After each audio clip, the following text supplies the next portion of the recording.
Apa hukum kalau tak taat pada pemimpin? Dia tanya. Pemimpin apa? Kalau dia tu pemimpin apa? Pemimpin persatuan je. Kan? Pemimpin persatuan yang mengumpulkan 340 SD, itu cerita lain.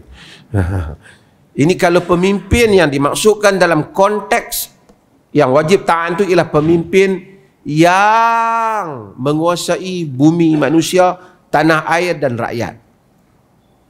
Yang ada syaukah, yakni ada kuasa pemerintahan. Bukan dia buat pertubuhan, lepas tu dia suruh orang taat pada dia. Itu pertubuh, kalau orang tu masuk dalam pertubuhan tu nak taat, dia taat. Tak mau taat, dia boleh tak taat. Tapi kalau dia menguasai tempat, dia ada empire, ada wilayah dia. Ada wilayah dan ada rakyat. Rakyat tu kena taat. Di mana dia ada kuasa untuk bertindak. Dia ada, dalam bahasa moden, dia ada tentera, dia ada polis di bawah dia. Kena taat. Melainkan dia buat perkara-perkara yang mungkar. Alal mar'i muslim as-sam'u wa ta'ah ma lam yu'mar bil maksiatin fa idza umira bi maksiyah fala sam'a wa la ta'ah. Ke atas individu muslim wajib dengar dan taat selagi mana dia tak menyuruh pada maksiat. Apabila dia suruh pada maksiat, tidak ada dengar dan taat.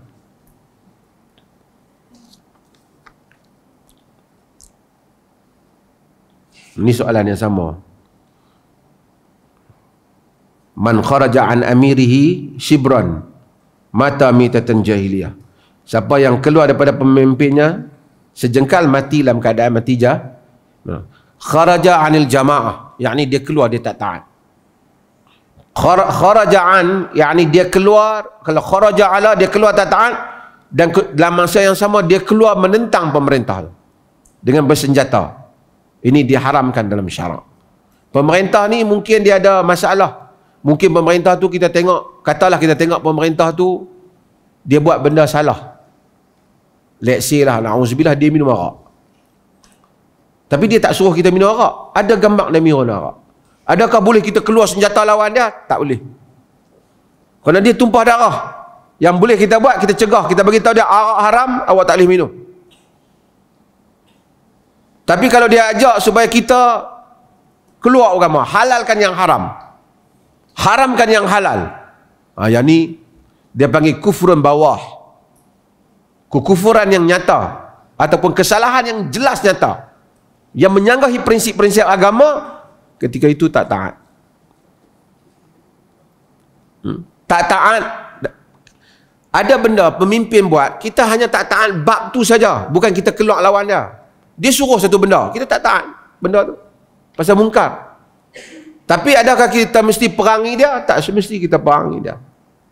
Ramai orang dia faham. Sekarang ni alhamdulillah banyak parti-parti politik pakat jadi pemimpin kerajaan belakang.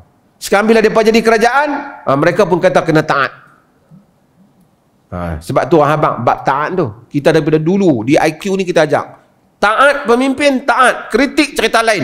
Taat maksudnya tak keluar menentang bersenjata, tidak keluar, tidak melanggar perintah pemerintah kerajaan, yang mana perintah-perintah itu tidak mungkar. Kerajaan suruh bayar cukai, tak mungkar. Naik kereta kena ada lesen, tak mungkar. Tak boleh. Oleh kerana dia pemimpin tu kita tak suka, aku pun kereta aku tak ada lesen, road tax pun aku tak mau bayar. Tak boleh. Itu masalah yang salah bab lain. Ini kita kena jelas. Kalau tidak, semua negara akan cacah marba. Orang akan cari salah satu kesalahan pemimpin satu benda, dia buat, dia langgar sehabis keamanan negara. Pemimpin kata sampah boh lantun sampah, jangan pergi buang dalam sungai. Kita pergi buang dalam sungai, kita berdosa. Dia tak kata aku buang dalam sungai baby pasal dia ambil rasuah. Itu cerita lain. Dia ambil rasuah salah.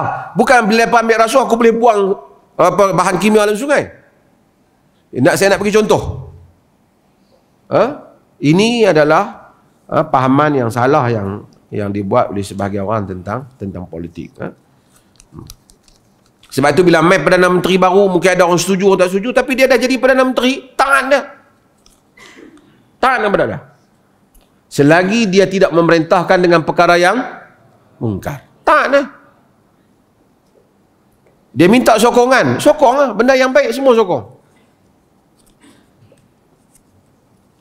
Bahkan saya dalam tulisan saya baru ni, saya kata kepada parti-parti orang Islam, tak kira lah PN ke apa, kalau kita nak mengelakkan pengaruh-pengaruh pihak tertentu yang mungkin mengancam kedudukan ataupun jati diri agama dalam negara ni, awak sokong je lah kerajaan ni supaya dia tak jatuh apabila golongan yang anti kepada identiti negara dan seumpamanya keluar, tak sokong dia, jatuh kerajaan tu.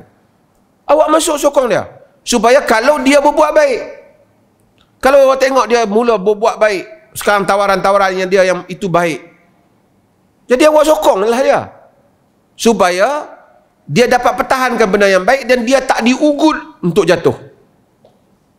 Selagi dia tak buat benda mungkar, sokong je lah. Ini bukan soal, ini soal politik, soal ijtihad. Hari itu dah pemilihan dah habis.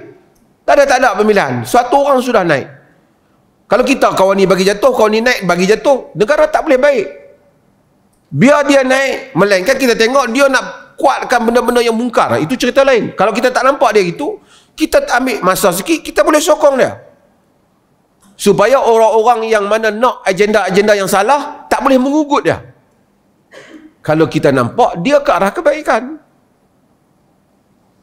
Politik kebijaksanaan.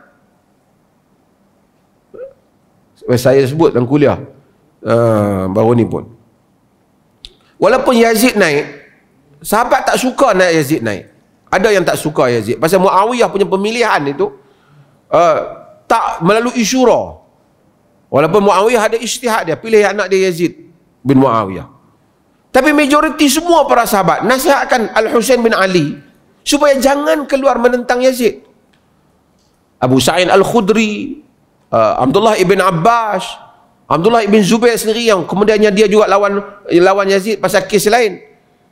Sahabat-sahabat Abdullah ibn Umar, sehingga Abdullah bin Umar tu duduk di Mekah pecut cari Husain, jangan pergi Kufah, jangan lawan khalifah. Walaupun kamu tak setuju, sebab dia baru naik, dia belum buat apa-apa mungkar. Ini fik siasi. Semasa pemilihan tak apalah, semua orang cadang ni, bangkang ni. Tapi bila dia naik satu orang, tak. Melainkan bila dia naik, dia pula buat benda mungkar, buat benda-benda tak elok. Mula ni naik kepala semua, segala benda yang nak merosakkan Islam semua. Masa tu tak apalah. Sekarang belum lagi. Baru duk cerita makan nasi di kedai apa semua, biar dulu. Makan nasi kambing ke nasi ayam tak apa, biar dulu. Belum lagi polisi dia main. So kita sabar.